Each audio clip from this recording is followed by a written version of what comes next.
여러분 안녕하세요. 오늘은 사기에 실린 두 편의 설을 확인해 보겠습니다.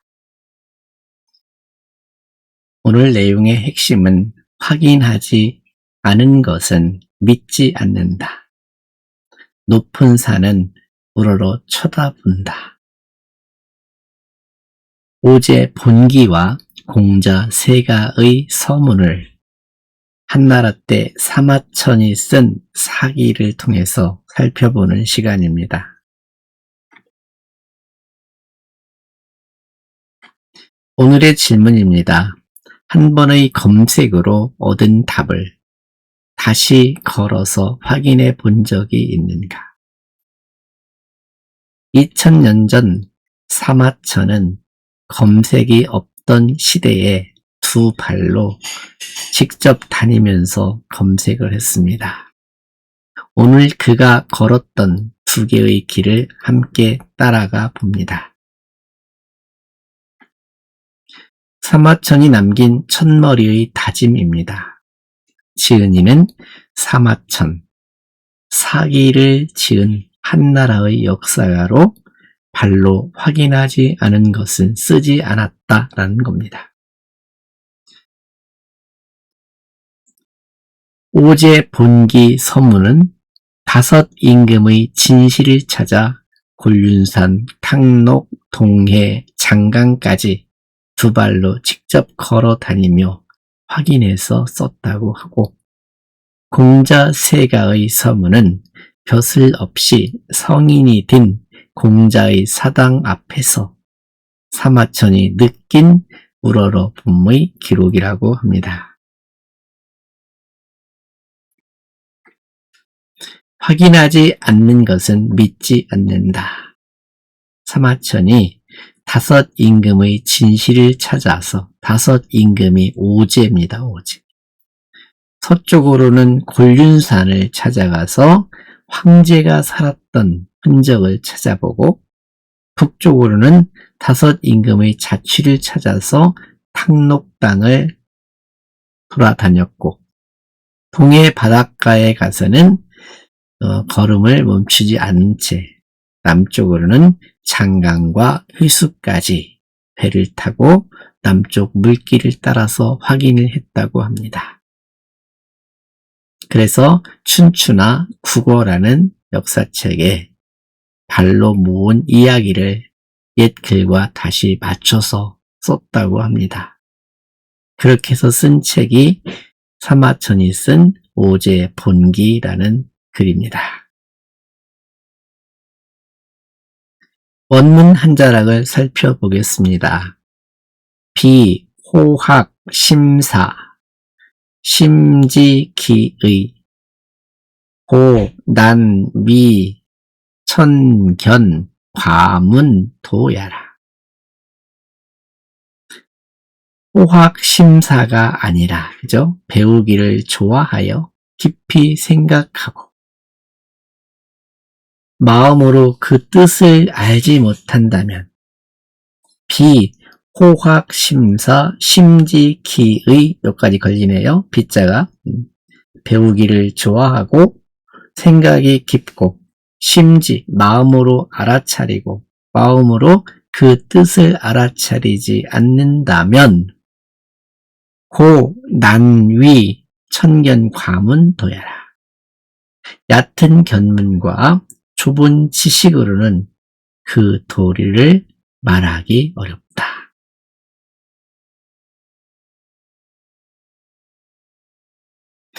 비호학처, 비호학 심사하고 심지기의면 고, 단위, 천견, 과문, 도야람. 끝에 있는 도자는 길도자가 아니라 말할 도자로 해석을 합니다. 발로 다니되 마음은 서두르지 않았다는 것이 사마천입니다. 오늘날처럼 책상에 앉아서 세상 모든 사료들을 검색할 수 있는 시대가 아니었죠. 그래서 첫 번째로 들은 이야기를 믿지 않고 여러 사람의 말과 여러 책을 대조해서 가장 오래된 근거에 가까운 것만을 기록했다는 거죠. 오늘날 시대는 검색창에 한 줄만 쳐도 답이 쏟아집니다. 그러나 그 첫 번째 결과가 곧 진실인 것처럼 받아들여지는 시대이다 보니 사마천이 살폈던 그것과는 하늘과 땅 차이라 할 수 있겠네요.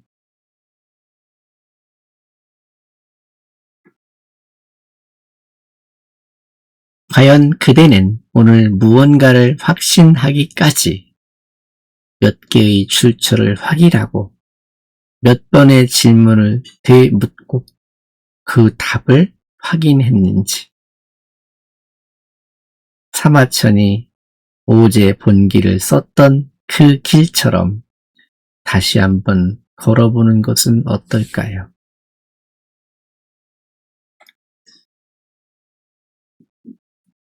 공자 세가 서를 보면 공자님은 벼슬 없이 성인이셨거든요. 그래서 시경에 나와 있는 고산앙지라는 말이 있습니다. 높은 산은 우러러본다. 공자님은 곡부, 중국 발음으로 취푸지요. 노나라 곡부에 중리의 사당이 있습니다. 공자님의 자가 중리입니다. 그래서 공자님 사당 앞에서 사마천이 발걸음을 멈추지 못하고 공자가 타던 수레와 입던 옷, 예법에 쓰던 그릇들이 그대로 놓여 있고 제자들은 여전히 때가 되면 모여서 예법을 익힌다. 지금 공자님 사당 앞에서 느낀 소감입니다. 공자가 세상을 떠난 지 오래되었는데도 이 집만큼은 마치 시간이 멈춘 듯 했다라는 거죠. 공자 세가에 나와 있는 글입니다.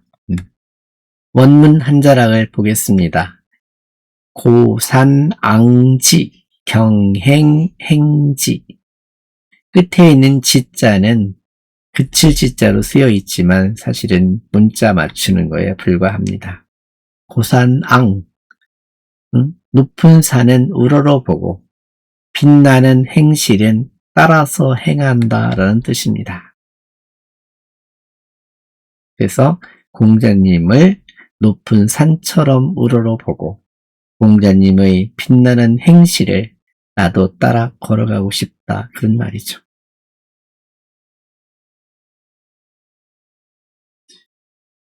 당시에도 권력은 어마어마했겠죠. 지금이나 예나 똑같이 권력자의 눈에는 공자같이 벼슬길에 나서지 않은 분을 얼마나 하찮게 여겼겠습니까? 근데 화려했던 임금들에 비해서 공자님께서는 낡은 수레 하나,